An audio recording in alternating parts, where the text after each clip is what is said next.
আসসালামু আলাইকুম, সবাইকে স্বাগতম।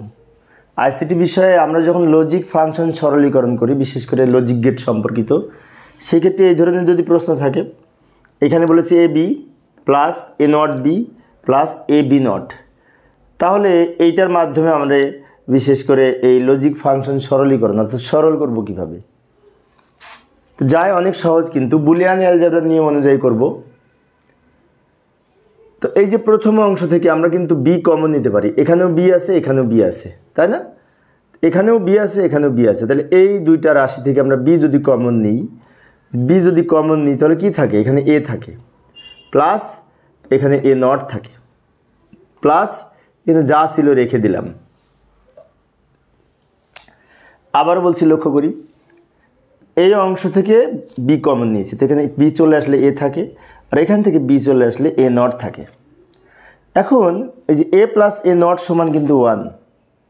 আমরা বুলিয়ান অ্যালজেব্রার মৌলিক যে অর উপপাদ্য রয়েছে, বিশেষ করে অর অপারেশনের মৌলিক উপপাদ্য রয়েছে, সেখানে দেখেছি এ আর এ নট যোগ করলে কিন্তু 1 হয়।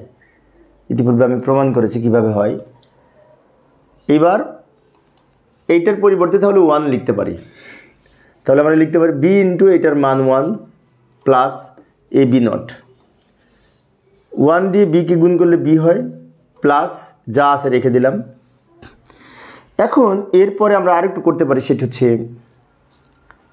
এই যে বিভাজন উপপাদ্যের ক্ষেত্রে একটা উপপাদ্য রয়েছে, সেটা হচ্ছে এ প্লাস বিসি সমান এ প্লাস বি ইন্টু এ প্লাস সি, এরকম একটা উপপাদ্য রয়েছে। কিন্তু তার সেই উপপাদ্যের উপর ভিত্তি করে এই অংশটা যদি আমরা একটু বিবেচনা করি, এটা যদি এ ধরি, এটা যদি বি ধরি, আর এটা যদি সি ধরি, তাহলে কিন্তু হচ্ছে এ প্লাস বিসি।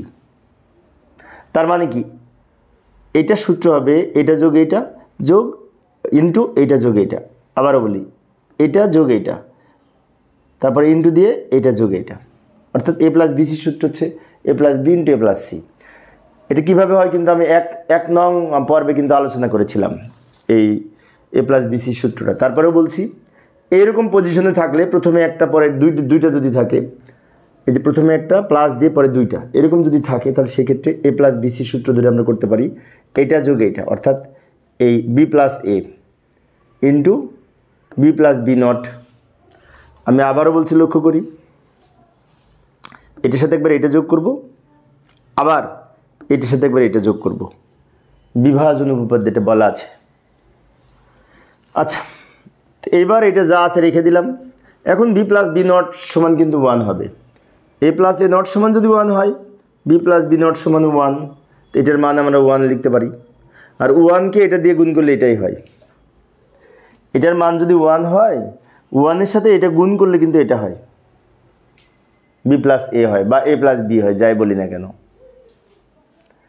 এইভাবে আমরা এই বুলিয়ান অ্যালজেব্রার এই যে লক্ষ্য করি, এটার মান আমি 1 লিখলাম, এটার মান 1 লিখলাম, তাহলে 1কে এইটা দিয়ে গুণ করলে এটাই হবে। 1কে যা দিয়ে গুণ করবো সেটা হবে। যেমন আমি যদি এটা এ মনে করতাম, এ ইন্টু 1 সমান এ গুণের ক্ষেত্রে, সেজন্য এটার সাথে 1 গুণ করে এটাই হয়। এইভাবে আমরা লজিক ফাংশন সরলীকরণ করতে পারি।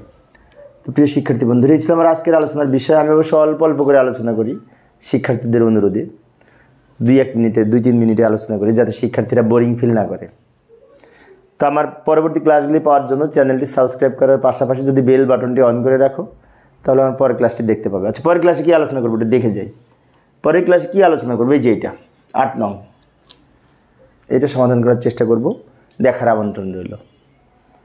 পরিশেষে সবাই ভালো থাকবে এবং সুস্থ থাকবে, এই কামনায় খোদা হাফেজ।